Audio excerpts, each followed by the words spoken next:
Good morning. Everybody awake? No. I was horizontal when Alex got here. Thank you for being here. This is very exciting. Changing representation. I think the conversation today will be very special and very much centered around a topic close to my heart in terms of disability inclusion. Thank you so much to Getty and Autistic Out Loud for really orchestrating one of the most stimulating conversations I think we'll all be a part of and can. So I'm going to turn it over to the team. Again, thank you from Infillion, and thank you for being part of the Inclusion Cafe. Thank you so much. So for anybody who doesn't know, I'm Amanda Morris. I'm a disability reporter at the Washington Post. And we're here today to talk about Autistic Out Loud, which is, I think, a great project. As somebody, as a journalist who has used Getty images before, it's really important that we have good representation. So without further ado, I'd like to have everybody introduce themselves. Good morning, everybody. My name is Rachel Lowenstein. I use she, her pronouns. I'm the global head of inclusive innovation at Mindshare, so I help brands use media and tech for social good. I'm autistic, and I had the honor of being able to lead this project across this amazing team. Good morning, everyone. I'm Rebecca Swift. I'm the global head of creative insights at Getty Images. I also use she, her pronouns. Good morning, everyone. My name is Jamil Karriem. I'm the founder and CEO of Hiki, and I use he, him pronouns. My name is Laurel Rossi. I'm the CMO at Infillion, and I am the co-founder of Creative Spirit. My pronouns are she, her, and delighted to be here. Okay, thank you guys so much. So I'd love to start with you, Rebecca. Could you tell me a little bit more about Autistic Out Loud and what this project is and why it's so critical? Sure. So Autistic Out Loud is a commercial image bank of self-portraits of actually autistic people that lives on Getty Images in partnership with Hiki and with Mindshare. This project was born out of a deep frustration that I think we all collectively had and the larger autistic community has around how autism is deeply misrepresented and stereotyped in media. Any content that you see in mainstream spaces around autism is usually probably pretty stereotyped and sometimes actively harmful, usually just showing young white boys puzzle pieces, which the autistic community rejects. Puzzle pieces infer that there's something missing from us or that we're a problem to be solved.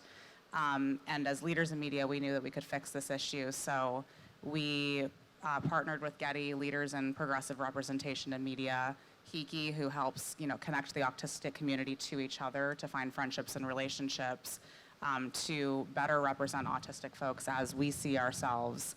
And I had the great honor of also being able to participate as a creator, as someone who talks about being autistic online in professional environments. Yeah, I know it's interesting because I've actually been working on some stories around people with autism, and I recently learned that a lot of women and people of color and non-binary folks get diagnosed so much later because it presents differently, but because we're all used to seeing, the white male kind of image of autism, we tend to miss it in other populations. So I guess, Jamil, I wanted to turn to you next. Could you tell me a little bit more about, Hiki's role in this project and why it excited you so much?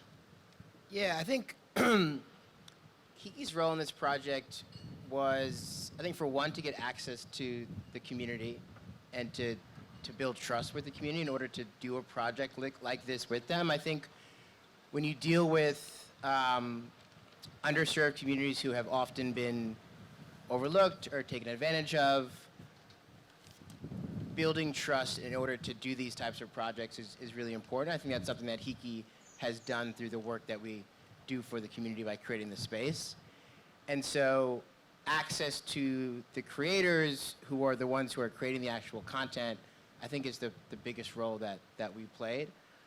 The reason that we were so thrilled to be a part of it is changing the view of autistic representation in the media has a far bigger impact than simply like the agencies and the marketing teams that are here, right, it has an impact for the actual autistic adult themselves. So for all of those women and people of color who you just mentioned, who grew up not being able to see themselves in the media, now have an opportunity to do that. And so I think of it as a direct correlation to the work that we do in order to provide people a space to feel seen, to feel validated, to feel honored. Like the work is doing the exact same thing, just in a different way. Yeah, I think you had a really personal story behind Hiki that I find really compelling. Could you tell me a little bit more about that and how this fits into the overall strategy of Hiki? I think you were touching on it a little bit. I'd love to go deeper. Yeah, so for those who don't know, Hiki means able in Hawaiian. It's a social app for autistic adults to find friendship, love, community. It was birthed out of necessity, really. A few years ago, my cousin, who happens to be autistic, had reached out to me and confided to me that he was finding it really difficult to make friends. And ultimately, he was most terrified that he wasn't going to find a partner to have a family of his own one day. And I walked away from the conversation assuming I was going to go home, Google some resources, and text him. And I just wasn't able to find anything that I was comfortable sharing. And that triggered a bit of an internal educational journey of getting a deeper understanding of the way that the neurology of autism was intersecting with the health and wellness effects of loneliness. And what I learned was really scary. Loneliness was quite literally killing autistic adults. Autistic adults between the ages of 18 and 55 were about 15 times more likely to take their own life than their neurotypical counterparts. And all of the academic and medical research on this phenomenon was conclusive. The neurology of autism does not lead people to be predisposed to loneliness. And so it really was birthed out of a necessity to try to create a space where people can find joy. Yeah, that's a really great mission. And then you talked about changing representation, which makes me want to turn to you. I know Getty is a leader in reimagining representation. Can you talk about that and how this project fits into that? Yeah, I mean, we've been looking at disability specifically for nearly 5 years now, and it became very clear as we went through that work, and we've been working with the NDLA in the US that represents 17 disability organizations, and we've been obviously auditing our own content. And through that process, we understood very, very quickly that actually a lot of the content that was being licensed and used was very much depicting physical disabilities. And there was a heavy influence. There was a heavy use of people who use wheelchairs and people who have prosthetics. So we were already thinking about how do we unpack invisible disabilities in their diversity as well, and how might we repicture what is already out there. So when we had the opportunity to work with Rachel and Jamil, it was like a light bulb went off, because what we cannot do as an agency is identify contributors who we think are neurally diverse. And so what they brought to the conversation and to this project was their contacts, their community. And Rachel herself is actually in the collection, and the images are stunning. I really recommend people check them out. And so we were able to create this content using creators who are already talking about their autism in social media and have followings because of the way that they talk about their identity, and give them the opportunity to be represented on this global commercial platform.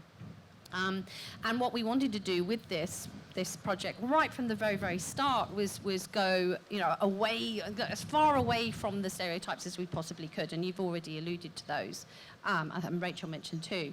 So, bring in the joy, bring in the color, bring in some kind of dynamism and energy to that content.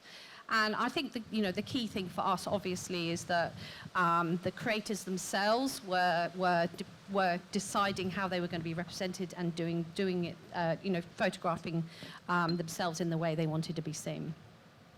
Yeah, it's actually interesting you talk about invisible disabilities. Like, I know Rachel, or sorry, Rebecca. Oh my God, early morning. It's Thursday, it's all good. Rachel, you and I have talked about this, how like we've gotten approached and people will say, oh, but you don't look, autistic, or you don't look disabled. Or for me, I have hearing loss, and I get all the time like, wait, what? You don't look like you wear hearing. I'm like, they're right there. But it is something that people might not know right away.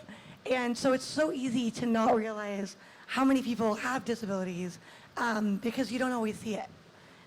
So you talked about how a key part of this was involving the community. And with that, I wanted to turn to you, Laurel. I know Creative Spirit works on improving and creating more employment opportunities for people with disabilities and autistic people. Can you talk about what kind of strategies have worked to do that? Yeah, happy to. Just a tiny bit of background on Creative Spirit. I was born in this industry. I was sitting at an award show with a colleague in Sydney, and he said, I hired one person with Down syndrome, and he completely changed the culture of the company. And so it created a little bit of an inside-out moment for me. I'm very close to the topic. I have a daughter who has an invisible disability, and she was quite young at the time. And it had a reverse effect. It changed the agency. It changed the company, having this one employee, and that's where Creative Spirit was born. When we did some research about bringing it to the States, the notion was, oh, well, we know what the issue is. We need more jobs. We need people to be more productive. We need people to stop being invisible in a different kind of way. And also, we need to combat the loneliness and the lack of productivity, which is the #1 issue among our constituents. And what we found in doing the research around the world is that 85% of people with disabilities, particularly intellectual and developmental disabilities, are unemployed. And I thought, oh, so you're 21, and in the States we have a pretty decent education system that gets you to 21, and then you graduate to the couch. And so as we move through this, and now we're in our 5th year, we are learning a lot. We understand, we employ many, many individuals who are autistic. And again, the inside-out moment is those individuals are actually role models, not in the inspiration porn way, because everybody thinks everybody with autism is twice exceptional and they watch The Good Doctor, which we love, but that's one part of the story.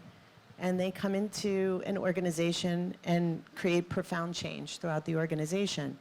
And it's that intersectionality, which is what I love about our conversations this week, and I love about this conversation, is making a huge difference. And that is started to uncover intersectional issues like, if I'm a black woman with a disability, my chances of employment statistically, not 85% unemployed, you're talking almost 100%. And so this work that we're doing together, and I am so grateful for the work that we're all doing, is really starting not only to change the lives of the autistic community, but also it's changing the lives of people who are sitting in their jobs every single day, sitting next to a neurotypical person. And that's what we hear most often. Yeah, you learn so much just by being exposed, too. Without a doubt. Yeah. So I wanted to turn to all of you guys on this one, but, I wanted to talk about the impact that representation can have. When we've had misrepresentations, what has been the impact of that, and how has it been harmful? I mean, for me, it's directly impacted my life in that my brother, who's also autistic, was diagnosed very young because he presented the way that most doctors today understand autism. I didn't get diagnosed until I was 30. And these stereotypes that exist in media around autism directly affected my life because until the age of 30, I lived with severe depression, severe anxiety, was nearly institutionalized because I struggled so much with not understanding what was wrong with me. And there was nothing wrong with me. I was just living a life that wasn't healthy and aligned to my autistic needs. And if I had seen other autistic women before the age of 30, I probably would have understood that about myself much sooner. And it was only because I saw autistic women on social media talking about their experiences, and I was able to see myself in them, that I was able to pursue a diagnosis because I saw them and me. And today, from my own social media followers, I hear the same thing. I hear from people all the time, you've helped me understand myself in a way that traditional media hasn't. So I think this project is so important because we are showing people from very different backgrounds. We have queer creators, Black creators, Indigenous creators, trans and non-binary creators, women, men, who are all living with disabilities in very different ways as autistic people and representing ourselves in a way that media hasn't. So this project is at its core about unstereotyping a disability that has been deeply misunderstood. Yeah, and I think it'll have an impact on so many other young women and young people. That's what we hope, and as this project continues, that's I think our deepest desire is allow people to see themselves in media as well as, driving brands to being able to adopt these images. Amazing, yeah.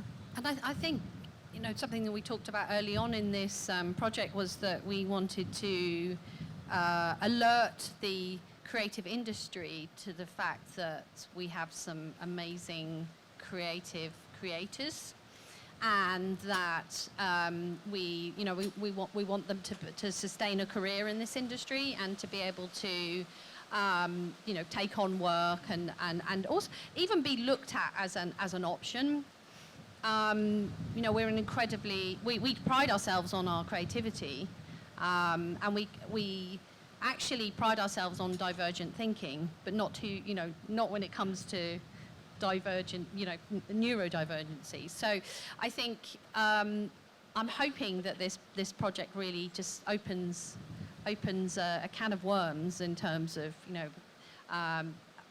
bringing awareness more than anything else. I mean, a big thing for us at Getty Images is if the thing that we kind of live our lives by is if you change the image, you change perceptions. And I think perceptions form over a lifetime. They form over, many, many years. And so this is like the first step in changing perceptions for the next generation. I just wanted to mention really quickly that we have, at Creative Spirit, we have a interesting creator team and pretty sought after content in the space.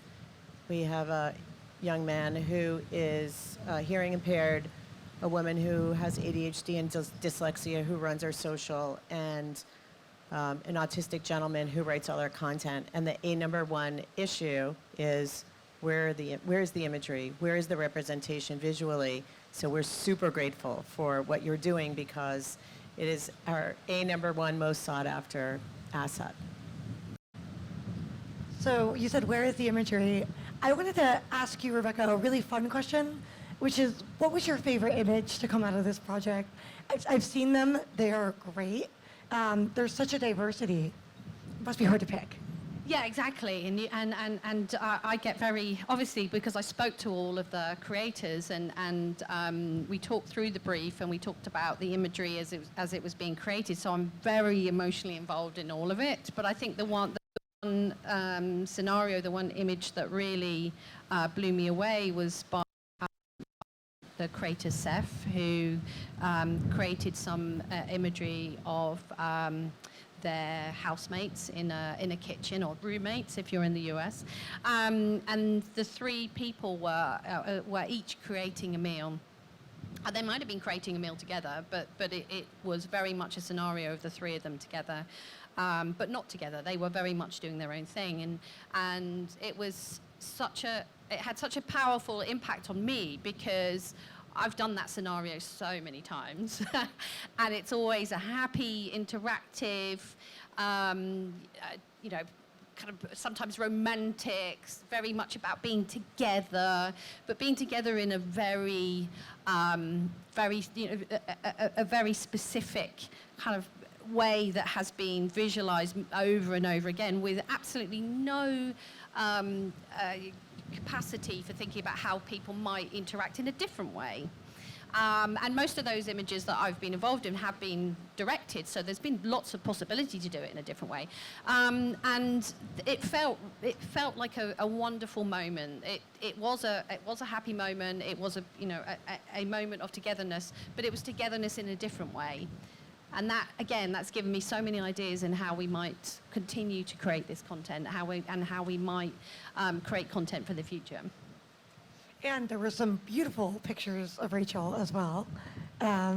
So I guess another question I want to ask, this could go, Laurel, Rebecca, Jamil, any of you guys could really jump in on this, is, what have you learned through working with people who are neurodivergent, autistic, have disabilities, and otherwise, and like, how can we learn how to, approach these differences with respect and make it feel inclusive?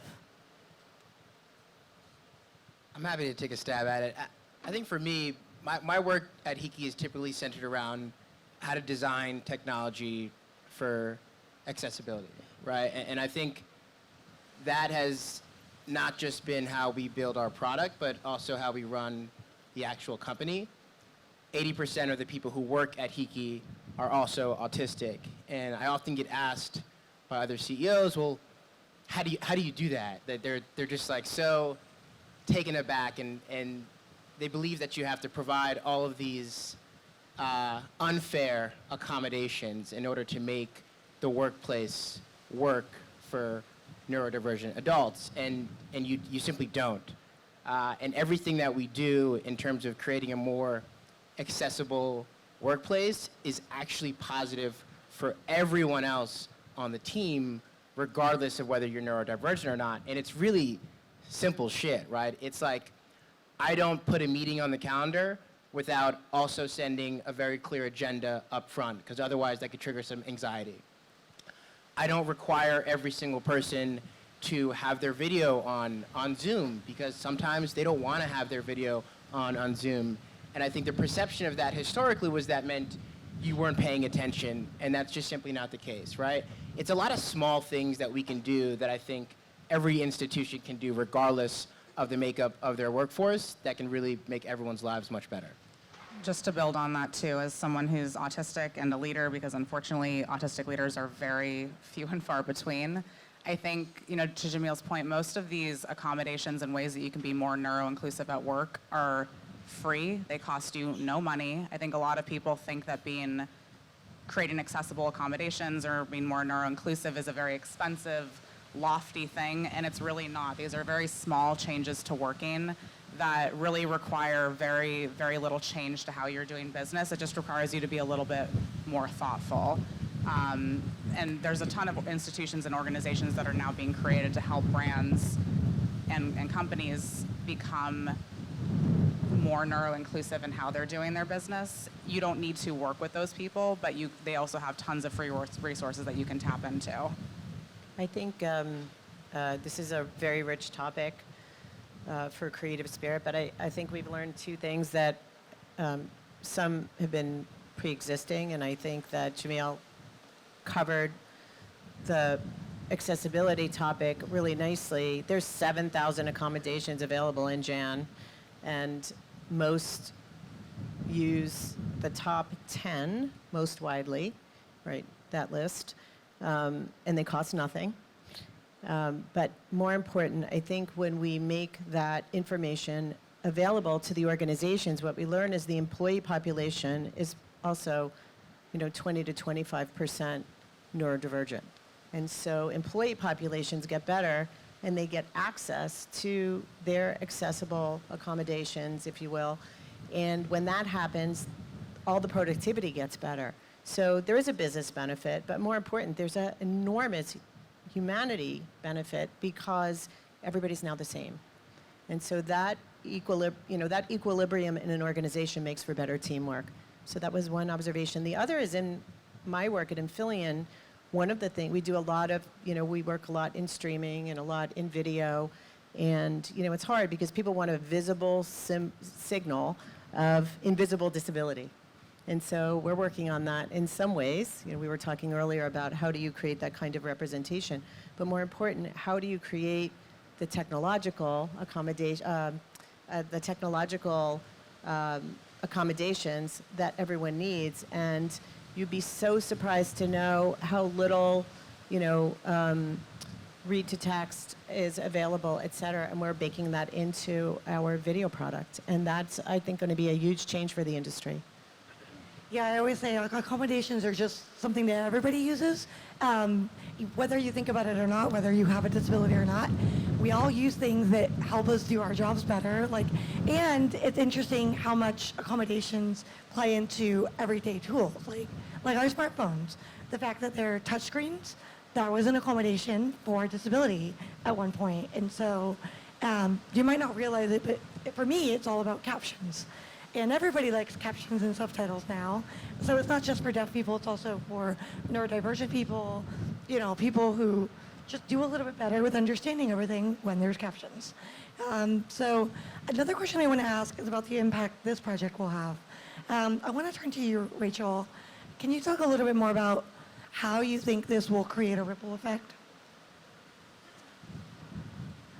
I think people have been really scared to undertake this work because they're not sure how to approach it. And I think, we're all on a journey and it's okay to make mistakes, but for this community in particular, I think we're at a stage where it's not okay to make mistakes anymore because it's been so pervasive in our industry at how ableist and ableist the narratives have been and how non-centered our perspectives have become.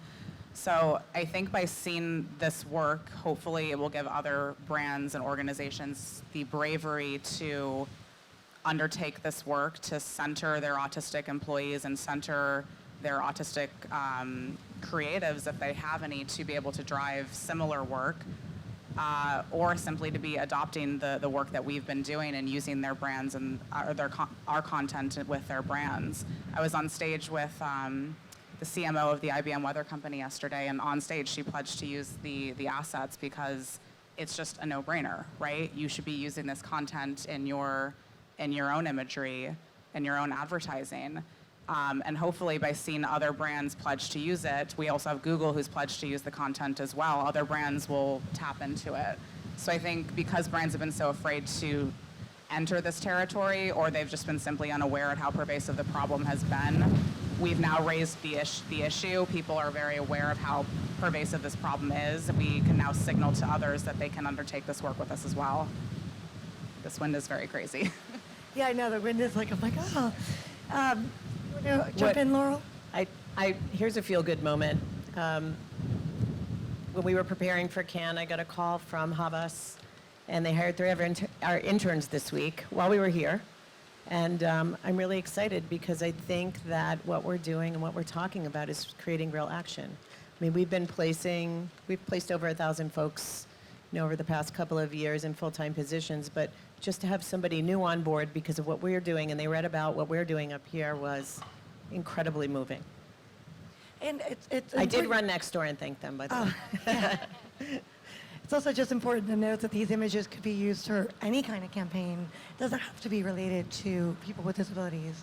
Yeah, I mean, I think that's the other thing that I think brands should keep in mind is if you, to Amanda's point, if you want to be using these images, they're just beautiful images, period, full stop. Some of them have very clear implications as with sensory tools or STEM toys or noise-canceling headphones that might make it obvious that these are autistic folks, but some of them are just us living our lives, and there's no indication that we might be autistic, and you can use them in any type of content. And obviously that has linkages by using this content to supporting the autistic community because so many of us struggle with employment, as Laurel talked about. So this gives us economic empowerment as well. Getting back to the imagery, I wanted to ask you, Rebecca, about, how do you strike that balance between having authentic images, but also having something that's commercially viable? Well, that was something that we really wanted to work with the creators on. And again, this has got everything to do with the sustainability of their position within the commercial industry. And like I say, everybody who shot for this campaign is already an influencer. They already have a career within the social media space.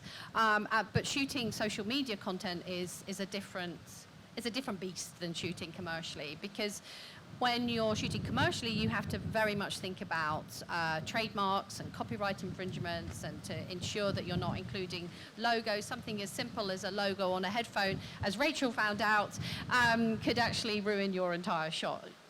So we worked, and I spoke directly with each creator on creating enough space in their images to ensure that they could be cropped in for different platforms, which obviously is really important in a commercial sense, ensuring that there wasn't anything in the background of the image that was going to cause issues for them as a photographer. And then also just thinking about the concepts and the themes that we know are really, really popular more broadly, beyond representing autism, beyond representing disability, but actually just lifestyle imagery. You know, what do we, you know, what tracks really well with our customers around lifestyle imagery? So that's what we work with them on to ensure that their content sat really nicely within the general collections, as well as specifically in Autism Out Loud. And what's something that you guys want organizations, companies, and marketers to take away from this project? I can start. I think we've thought about autistic folks in a way that silos us away from being creative and thinking of us as just these monolithic savant young white men, as we've been talking about earlier around stereotypes. And I hope this project gives some visibility to how creative a lot of autistic people are. You know, we experience the world differently, thus we are going to think differently, and that is just the foundation of creativity. So I hope other brands who have autistic folks in their ranks as employees, as leaders, as creatives or partners can see the value in creating accommodated workplaces that allow autistic folks to thrive creatively. And importantly, seeing these images as worthy of being part of their campaigns, their media, their editorial content, whatever it is, and seeing the creative potential of our community. I think for me, talking as a representative of Getty Images, for me, the important thing is that the community is seen, that feels seen, and that they feel that Getty Images and the content that we create is a place for them. So, you know, the next step of this campaign is hopefully going to be encouraging other creators who identify as autistic to submit to the collection. And I think that's a big step forward. And hopefully, therefore, it will have an impact on recruitment, and people within the business will feel able to talk about their own neurodiversity, and the world will be a better place. I think we have to think of this as a business decision, right? In order for people to really to adopt it. So when I think about accommodations, I'm thinking increasing productivity, increasing employee retention. That's good for everyone. When I'm thinking about these other brands using these images, I'm thinking access to a different consumer population that you historically never had access to. These are all thoughtful business decisions, not feel-good moments. They are that as well. And I think the more brands realize that, the faster we're going to get to adoption. I totally echo what you're saying. I think that probably is the biggest takeaway. I would say what I learned this week in sponsoring so many intersectional conversations in the Inclusion Cafe, what I heard was the same. You know, every company should include belonging in their agenda, and that we have a huge mental health crisis going on at large. And I think that all of these populations that we've been talking about all week are profoundly impacted, and this idea of creating safe spaces and places where people can belong and be productive and be valued is critically important. I heard Glad talk about it. I heard Concretes talk about it. I'm hearing Jamil talk about it. And I feel like at the end of the day, if corporations embrace that, we're going to get to productivity. I guess, so one last question is, what else needs to happen for this project to continue to be successful? We need brands to use the images, like full stop. We need brands to commit to using this content, to supporting the work. To Jamil's point, not just because it's the right thing to do, but because this is a new audience. You know, people with disabilities make up nearly, I think, between a fifth and a quarter of the world. If you are loyal to our community, we will be very loyal to you back. So we need brands to be leaning into this, to using the content, to thinking about their own neuro-inclusivity and neurodiversity efforts, and making more space for us in the industry. I'm just going to say what she said. That was perfect. I think one thing to add, and I think we covered this, is, because we sit in the video space so much, I think the idea of sight, sound, and motion in terms of supporting, which is what we're all working on, what you guys are working on, is going to be a very empowering place. And I think what I've taken away from it is we need to accelerate that commitment. I know we are, but we can do that together. Well, thank you all so much for talking about this amazing project. It was such a pleasure. Thank you, Amanda. Thank you. Thank you.